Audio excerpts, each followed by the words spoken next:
Pero, hoy un poquito más tarde de lo normal, 5 o 6 minutos, pero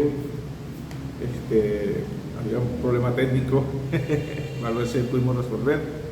Y la Mishnah del día de hoy está en el capítulo 4, tenemos la Mishnah número 13, y hoy vamos a tener una participación dual con Rabbi Yehuda y Rabbi Shimon Bar Yochai, ¿sí? La primera parte de la Mishnah la toca Rabbi Yehuda Bar Ilai, y la segunda parte de la Mishnah la toca el Rabbi Shimon Bar Yochai, ¿sí? En esta primera parte de la Mishnah nos habla sobre la importancia de la enseñanza correcta, como, shalom, bendiciones, como la enseñanza correcta nos da una responsabilidad a quien enseña, ¿sí? De todas formas vamos a tocar el aspecto tanto del maestro como del alumno en la Mishnah. Y también habla sobre las coronas de elevación, de a quién se les es entregada la corona del sacerdocio, la corona del reinado, la corona hacia el pueblo de Israel, y como también Simón Bar Yochai nos dice que la corona del buen nombre es una corona que es universal, que podemos adquirir todos. Y la Mishnah del día de hoy, entonces, bueno, primero que nada, ¿quién era Rabbi Yehuda Bar Aliai, ¿no? El arquetipo de este gran sabio del pueblo de Israel, ¿sí? Se era conocido como Rosh Amedavim, que él era el jefe de la oración, del jefe del dibur, de la palabra. Era un hombre muy elocuente, un sabio Tanaín del siglo II, discípulo de Rabbi Akiva también, uno de los 5 discípulos de Rabbi Akiva. Su posición dentro del Talmud, dentro de la ley, dentro de la enseñanza, era muy disciplinada, ¿no? Era algo muy justo, muy legal, algo práctico, cómo llevar a cabo tanto el trabajo secular, el trabajo de calle, como el servicio al Creador. Su enseñanza giraba en torno a ser un maestro de reconciliación en Teshuvah. Era un hombre cuya su palabra en el Talmud, posteriormente en otros tratados, era muy vista como alguien muy responsable. Casi siempre ganaba todas las disertaciones entre los demás sabios del pueblo de Israel, no porque hubiera discusiones, porque era muy acertada siempre su respuesta. Y ese era Rabbi Yehuda. Rabbi Yehuda, lógico, un pensamiento lógico, un pensamiento pragmático, un pensamiento literal.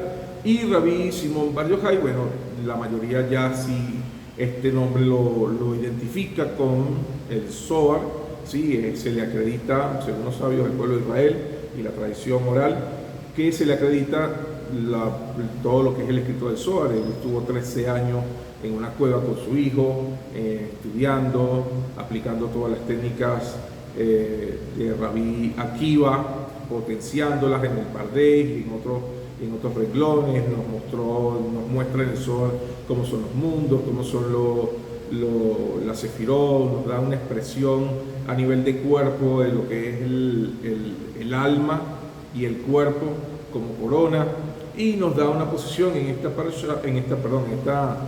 Mishnah como evolutiva y a su vez también característica de cada una de las personas. Esa es la dualidad de la Mishnah del día de hoy. Y entonces la Mishnah nos dice así. Rabbi Yehuda dice: sé cauteloso cuando impartas enseñanza, pues el error de la enseñanza puede ser considerado como infracción deliberada de la ley. Rabbi Shimon dice: 3 coronas hay en el hombre: la corona de la Torá, la corona del sacerdocio y la corona real. Más la corona de la buena reputación es superior a todas ellas.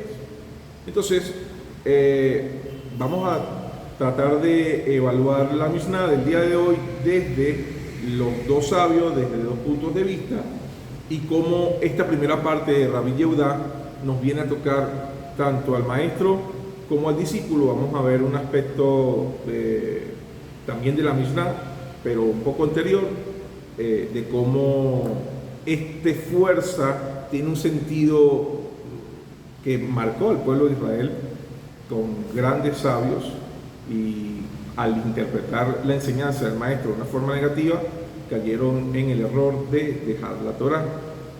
Entonces, vamos con la primera parte que dice Rabbi Yehudá, la grandeza de la palabra y la enseñanza, ¿sí? Sé cauteloso, dice Rabbi Yehudá, con la enseñanza, pues un error involuntario, shegagá, se considera como la transgresión intencional, sadón. Ahora, Rabbi Yehudá nos advierte sobre el peso atómico de las palabras. En la percepción rabínica, la Torá no es filosofía especulativa, es la codificación de la voluntad del Creador. Quien enseña o transmite esta sabiduría no es un simple orador, es un embajador del Rey. Por tal motivo, cuando se va a dar una enseñanza que conlleva a un crecimiento de la vida personal, espiritual, que es basada en los sabios del pueblo de Israel, tenemos que las personas que están dirigiendo sus palabras tener la fuente bien explícita para que no quede duda, para que no quede malas interpretaciones. Y sé que es difícil cuando de repente tocamos el aspecto de las redes sociales, como lo estamos haciendo nosotros ahorita, de quién nos escucha, quién está analizando las palabras que nosotros decimos. Y esto nos lleva a entender de que si nosotros no somos auténticos, no somos leales a lo que verdaderamente somos, y no somos éticos, no somos alguien que se puede medir, no solamente a nivel de una palabra, sino también a una vida personal, puede cometerse el error de que las palabras que uno dice sean tergiversadas, ¿sí?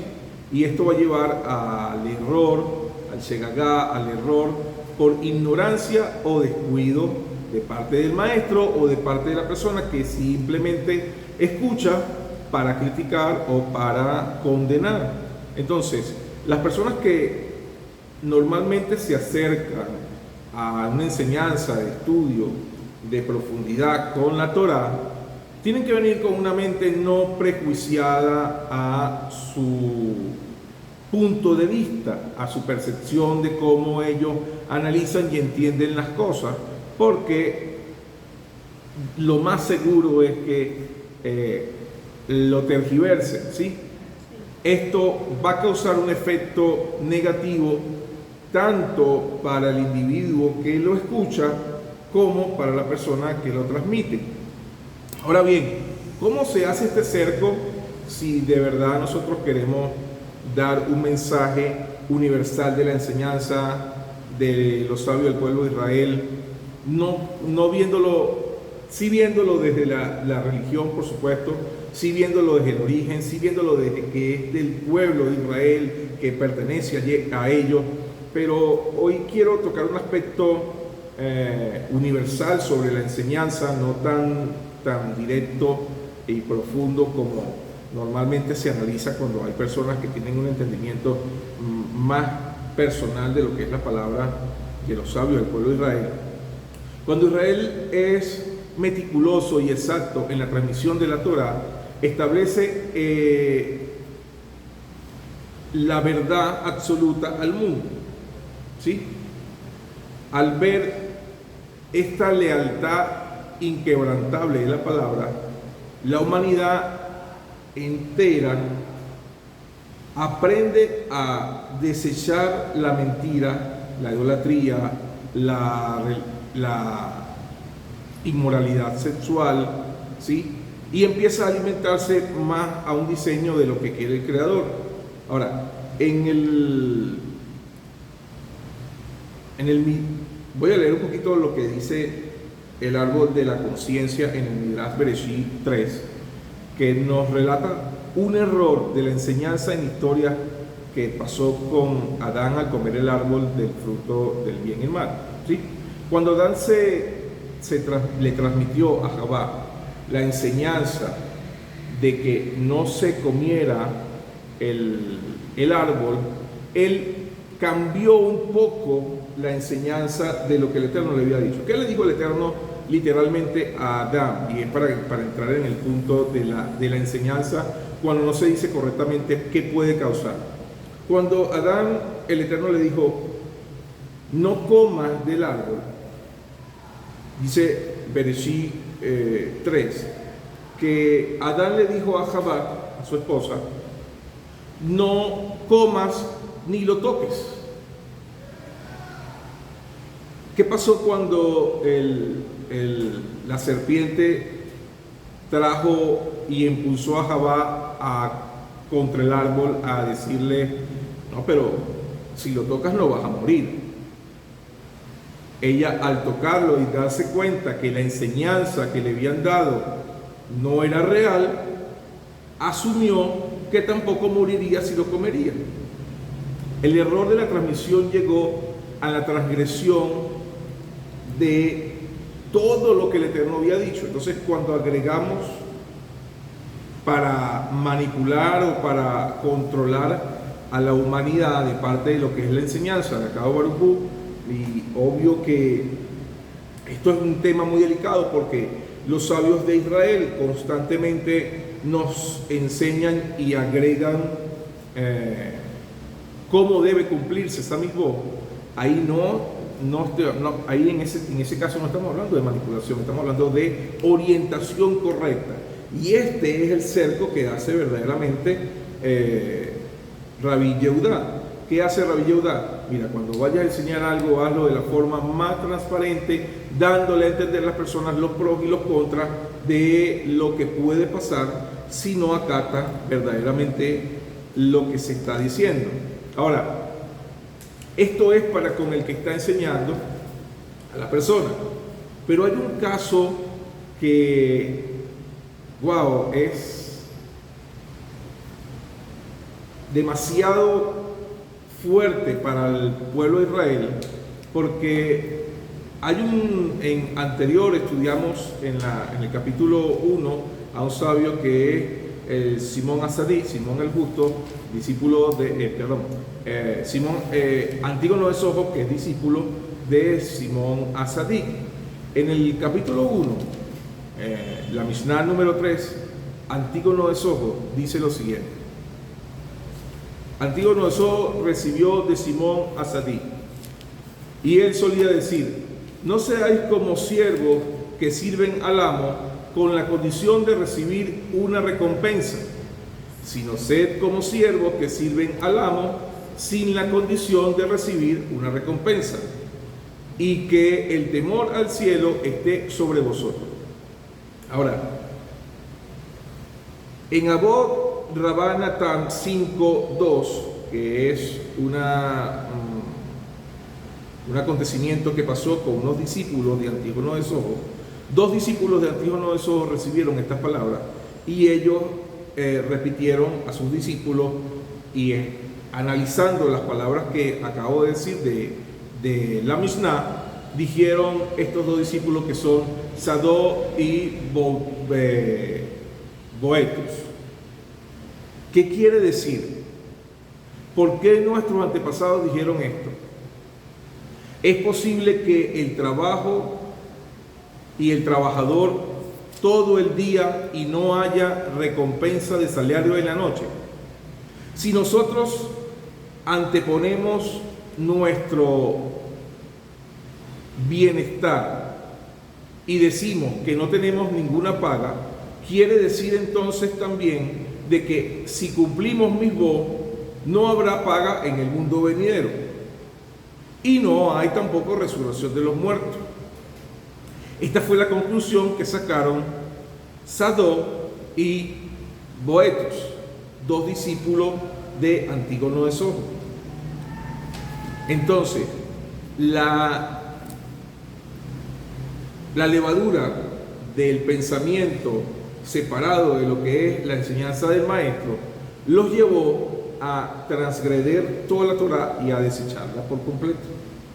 Estos dos hombres, Sadoc y Boetus, generaron sectas en el primer siglo, donde uno tomaba en copas de oro y otro en copas de plata, diciendo que en el mundo venidero no había ninguna recompensa. ¿Qué pasó con ellos? El error, ¿cuál fue? Que los discípulos no vieron el fundamento de la enseñanza espiritual de su maestro, sino que lo tomaron de una forma literal. Al tomar de una forma literal que el maestro le estaba diciendo, no busquen recompensa, no busquen salario, sino que trabajen con amor, Antígono enseñaba un nivel muy alto del amor al desinterés, la anulación para el bitul. Sin embargo, Sadoc y Boetus razonaron bajo la lógica, poniendo la humanidad y la transacción personal por encima de lo que le estaba enseñando verdaderamente su maestro. Si el maestro dice que no esperamos recompensa, es porque no existe tal recompensa, dijeron ellos. Wow. ¿Qué pasa cuando entonces no explicamos? Por ejemplo, en muchas oportunidades que estamos aplicando enseñanzas, decimos, esto es un nivel literal, un nivel Peshá, esto es un nivel Remés, que nos lleva a comprender varios puntos de vista dentro del Tanaj y la Torá y sucesos históricos del pueblo de Israel. Cuando queremos hacer alusión a algo que me haga entender mejor lo que es la Mishnah, decimos que es un nivel Darash, ¿sí? Que es una historia alegórica, que tiene partes humanas, partes reales, partes espirituales, partes, ¿sí? Hay un compendio de historias, un mashal, midrash, que nos llevan a comprender cómo cumplir esa Mishnah de una forma más simple. Esto no lo podemos tomar literal, y mucho menos el nivel Sod. Ya el nivel Sod es la lógica de la espiritualidad puesta en un nivel físico, lo cual tampoco existe. Es decir, que cuando hablamos nosotros de mundo, cuando hablamos de Sefirot, cuando hablamos de espacios de tiempo, no estamos creyendo a un nivel físico que eso es así. Estamos entendiendo de que la conciencia de lo físico tiene que traspasar la parte física a lo espiritual, y como no tenemos una referencia de lo espiritual porque no tiene materia, le damos una forma diferente a la lógica que tiene el mundo físico para poder entender de que hay una diferencia entre lo espiritual y lo físico. ¿Sí? ¿Estoy claro hasta aquí? ¿Sí se entiende? No.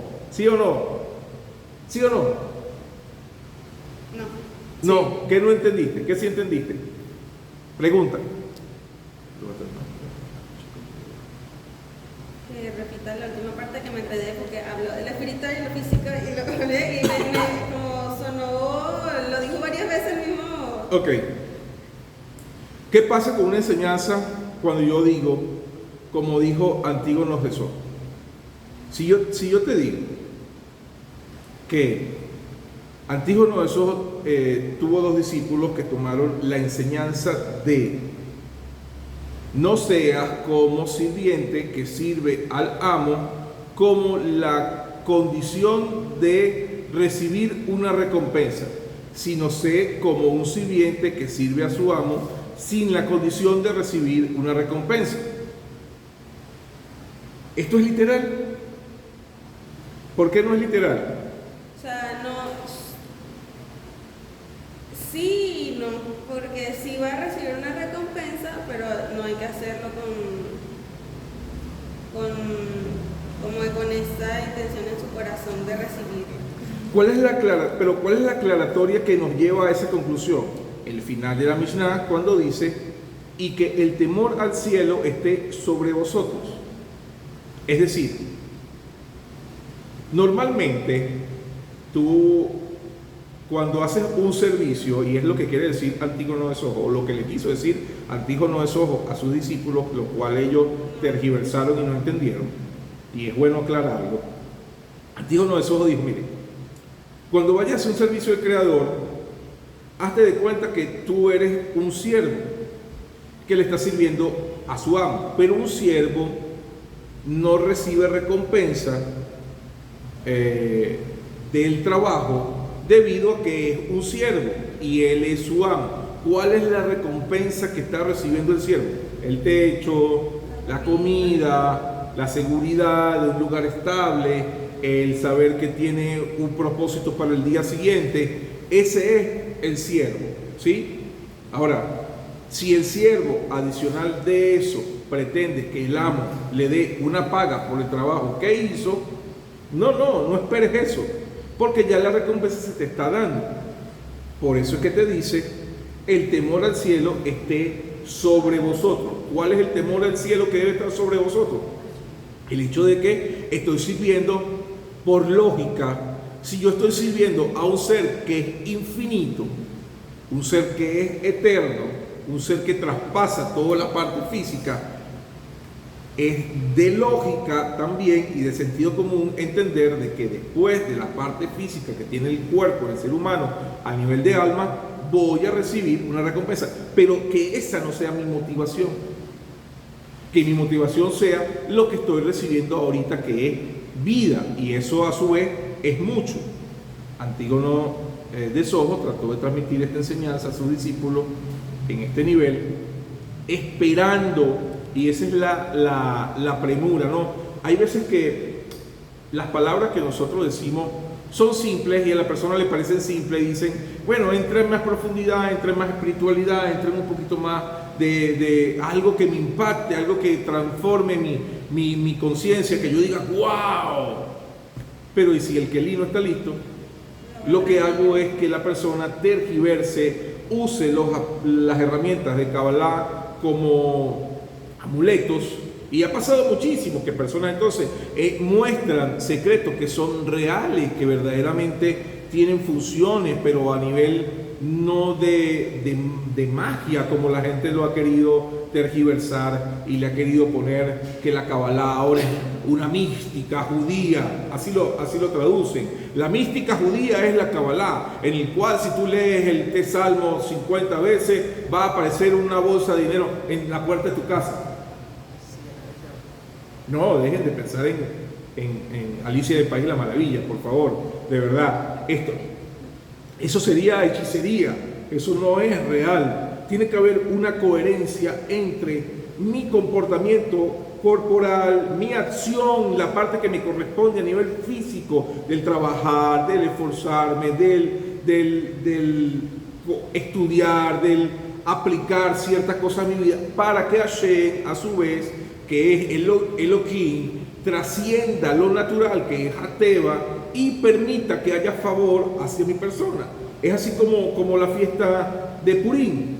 La fiesta de Purim es algo donde el nombre de Akadosh Baruj Hu se oculta, donde no se menciona el nombre de Akadosh Baruj Hu en toda la Megilá de Esther, donde vemos la fiesta de Purim que tuvimos hace pocos días, que se oculta la presencia divina por medio de eventos parecieran políticos, románticos, pero que a su vez me están revelando por el esfuerzo, por la dedicación, por el compromiso al servicio del Creador, que todas estas cosas van a ser a mi favor. Y eso es Lekabel, eso es Kabbalah, eso es recibir la Torah, recibir esa luz de potencia a mi alma.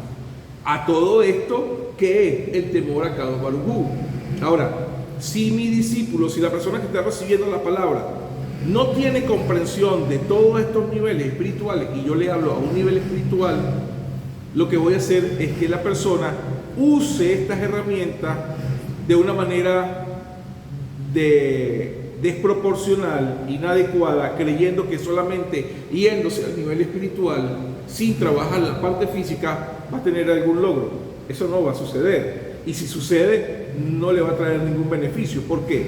Va a trastornar su mente creyendo que la herramienta es la fuente de la potencia. Y ese es el error de los discípulos que no fueron sinceros. Claro que hechicería, idolatría. Porque, ¿qué pasó con Sadoc?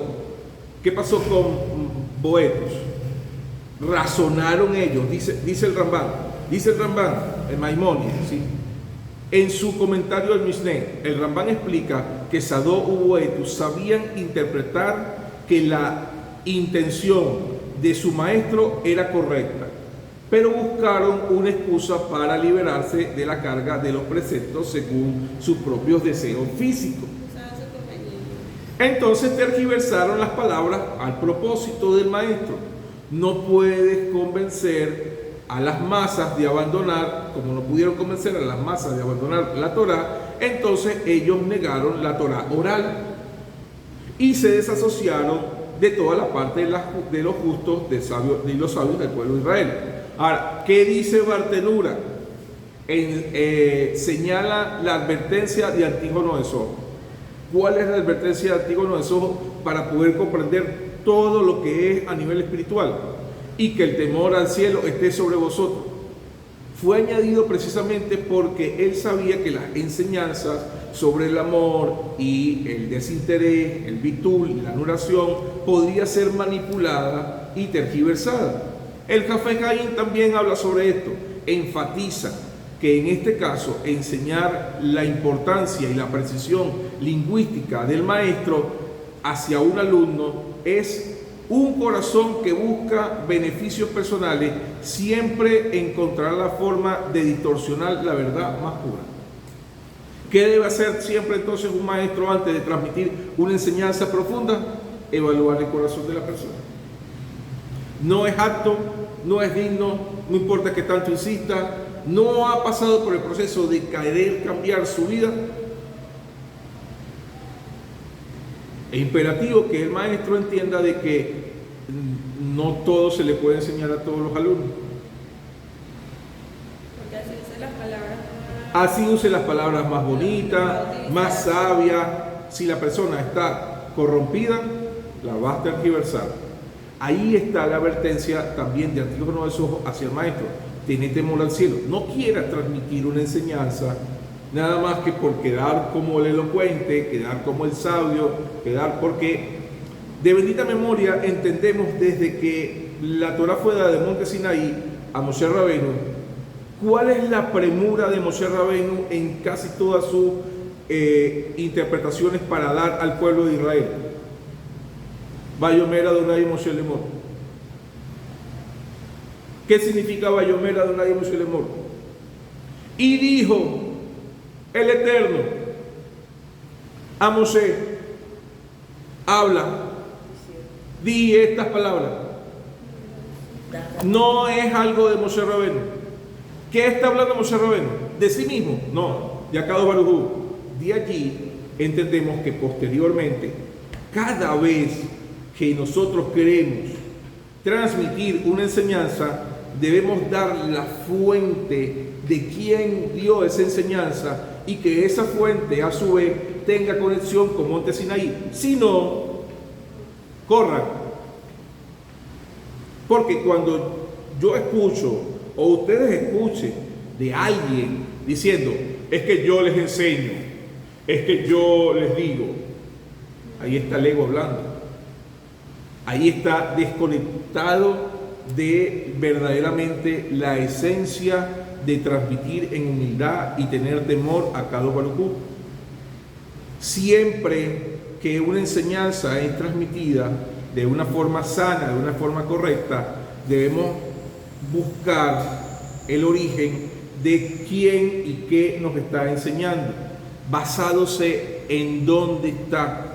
Porque dice Misley, el libro de Proverbios, capítulo 3, 5, dice así: confía en el Eterno en todo tu corazón y no te apoyes en tu propia prudencia.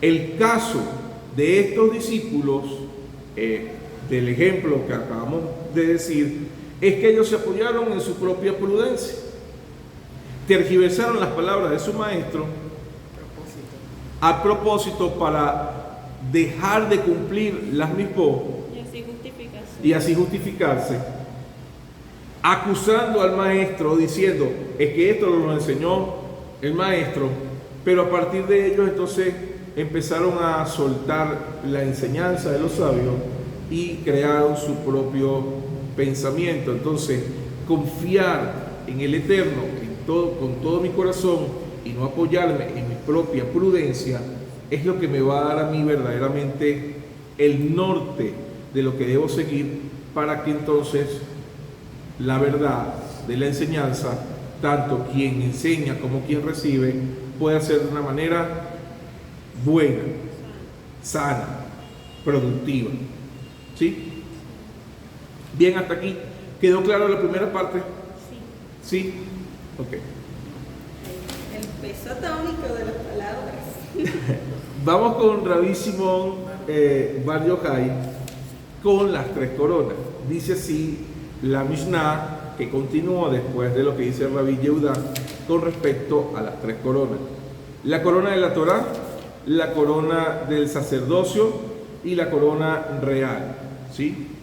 La corona de la Torá, que es obviamente el estudio de la Torá, la corona del sacerdocio, que es la Keuna, y la corona del reinado, que es Malkú.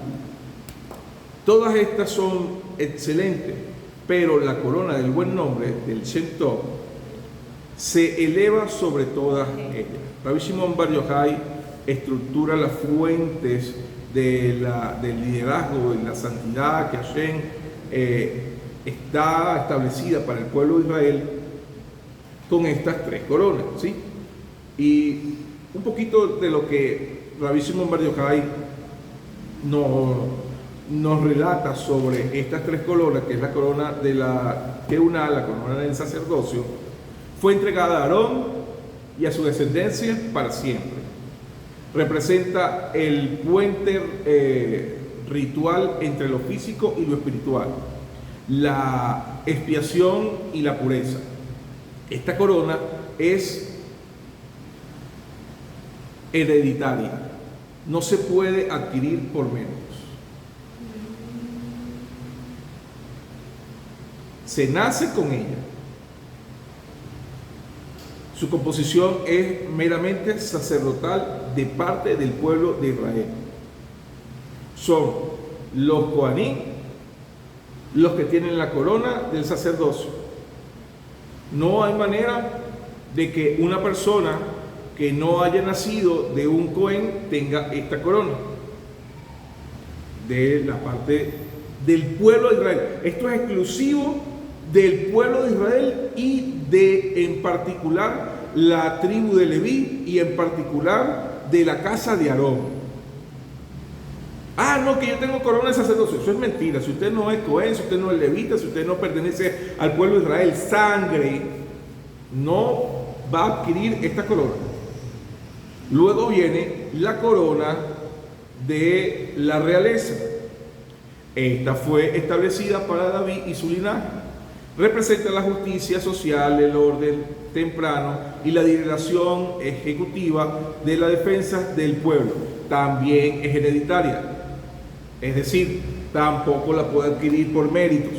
No importa cuánto yo estudie, no importa qué es lo que yo haga, esta corona es simplemente para los descendientes de la tribu de Judá, en específico de la casa de David.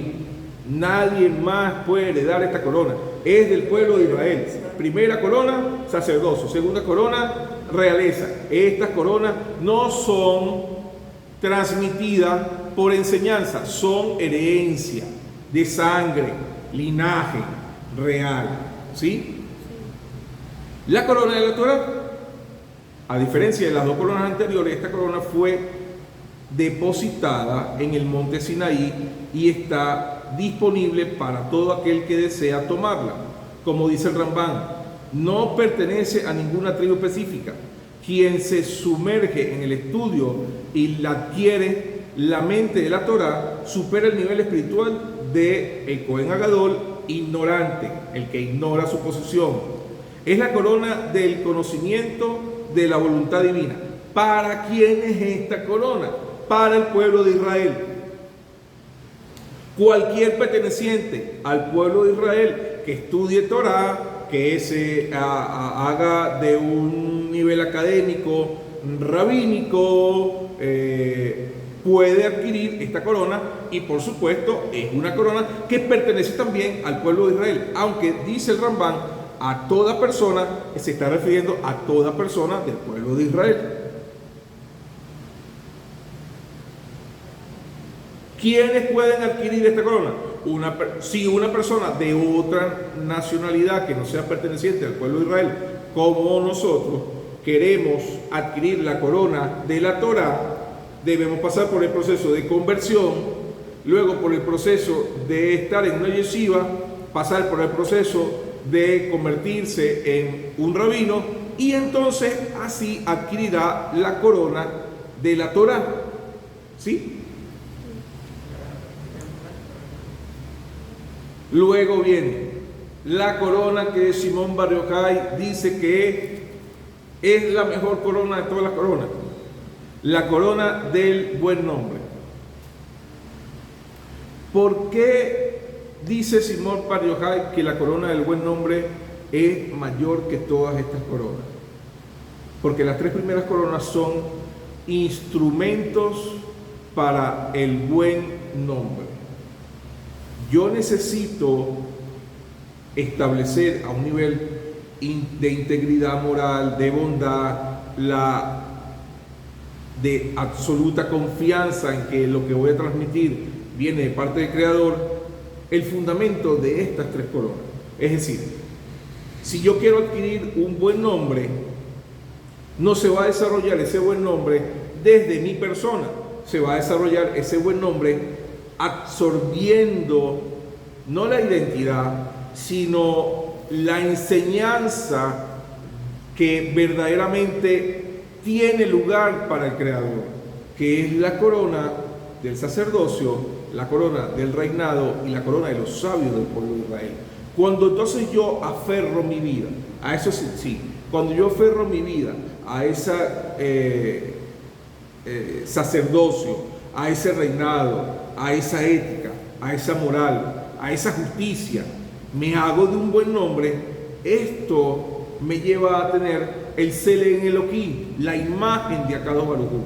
Cuando un ser humano alcanza el Selen Elohim, que es la imagen de Akadosh Baruj Hu, Rabbi Simón Bar Yochai declara: más la corona de la buena reputación, que es el Keter Shem Tov, es superior a todas las demás. En la cosmovisión del Rav Kook, que es un sabio que vivió hace poco, en la siglo XVIII, XIX, principio del siglo XIX, si no mal recuerdo, hasta el año 35, el Rav Kook tiene una visión sobre lo que es la humanidad, no solo a un nivel jerárquico, sino existencial, de cómo la evolución del ser humano, por haber pasado por tantas revueltas religiosas, entendió de que incluso a nivel secular sus leyes ya establecen principios de Torah, como por ejemplo no robar, no matar, ¿sí? Son leyes ya universales, son leyes que son toráticas, que de un principio esto no se entendía en la humanidad, y fue lo que se fue dado en Monte Sinaí a la Torah, al pueblo de Israel. En otras naciones, el no robar, el no matar, era algo como que, ¿por qué no debo robar? ¿Por qué no debo matar? O sea, no le veo la lógica. Si yo quiero robar, yo robo. Si yo quiero matar, yo mato.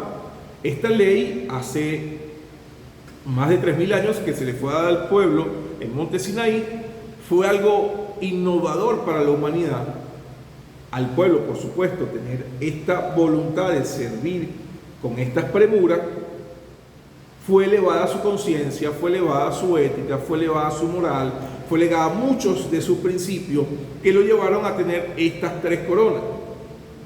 Cuando la humanidad a nivel general tomó para sí parte de estos principios, de estos valores, como parte de su rutina diaria, el Rascú considera que el concepto de Adán no se limita al individuo, sino a que se representa a la humanidad como un solo organismo espiritual que fue fracturado y se exilió. La restauración de este Adán original ocurre cuando las naciones del mundo dejan de ser espectadores de la santidad de Israel y comienzan su propio movimiento de acercarse a la Torá, basándose y buscando, anhelando no la nacionalidad, sino la elevación de su propio camino en la santidad cultural del alma del pueblo de Israel. Es decir, el Rascú dice que la humanidad a nivel general debe de seguir desarrollando este principio de buscar, de transformar su pensamiento, transformar su conciencia hacia el servicio a Kadosh Baruj Hu, y es lo que estamos tratando nosotros de establecer en Congregación Eben Haezer, que tiene más de 30 años en el camino del servicio a Kadosh Baruj Hu, bajo la estructura de los sabios del pueblo de Israel,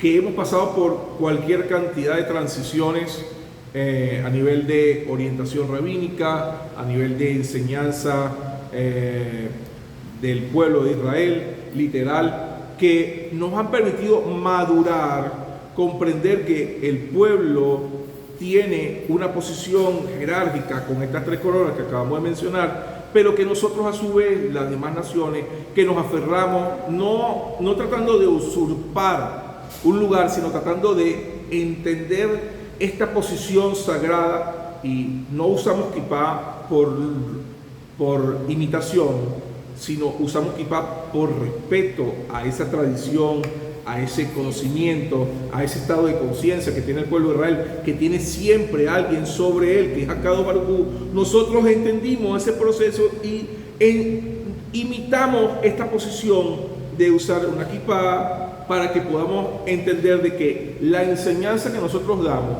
que los valores y los principios que nosotros damos, no vienen desde una evaluación filosófica, que en la filosofía tenía muchas cosas bonitas, pero que las personas que practicaban la filosofía dejaban mucho que desear a nivel de ética.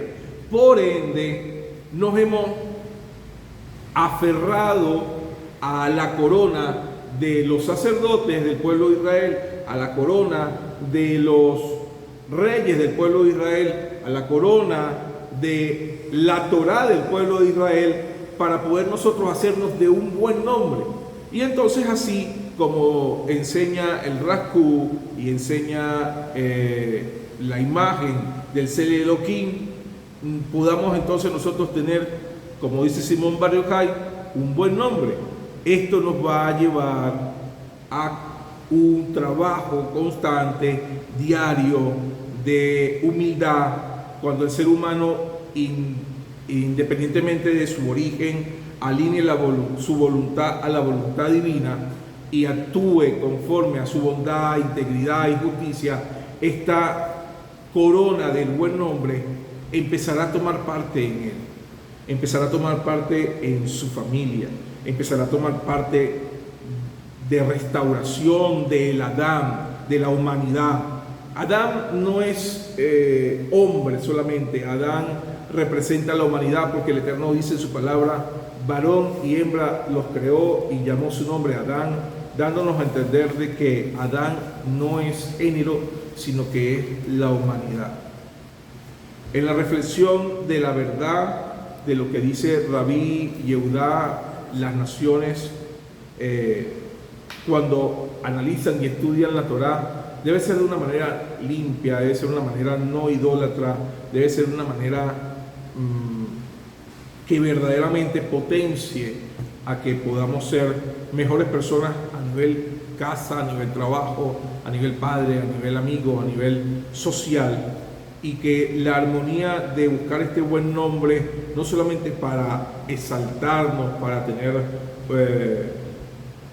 un lugar ante la sociedad, sino también una conexión con el Creador, nos permita tener, como dice el Rascú, una enseñanza clara del alma a nivel divino, que va a venir, obvio, por supuesto, es que sí, entendemos esto desde parte del pueblo de Israel, porque a ellos fue que se les fue dado esto hace más de 3000 años. Nosotros estamos comenzando apenas a entender cómo es nuestra relación con el Creador y respetando el lugar, respetando que la vida del ser humano va a ser, como dice el profeta, en el final de los tiempos, Hashem será uno y su nombre será uno.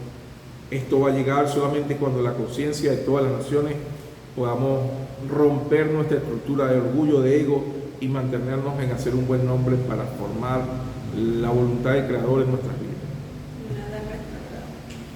Y así tener un alma restaurada. Se entendió el proceso de la corona. ¿Quiénes somos nosotros a nivel de corona? Un buen nombre, que debemos hacerlo, que debemos trabajar en ello. No es algo fácil, no es algo de un día, es algo que va a tomar toda nuestra vida, de generación en generación, progresivo, para que la verdad de Akadosh Baruj Hu se manifieste en todos los pueblos. Gracias. Shalom. Bendiciones para todos. Espero que haya quedado comprendido el punto de la Mishnah el día de hoy y que podamos trabajar en ese buen nombre todos nosotros para poder alcanzar una conexión directa, sana, limpia, basándonos en la estructura de los sabios del pueblo de Israel, para que esto tenga un buen norte en nuestra vida. Bendiciones. Shalom.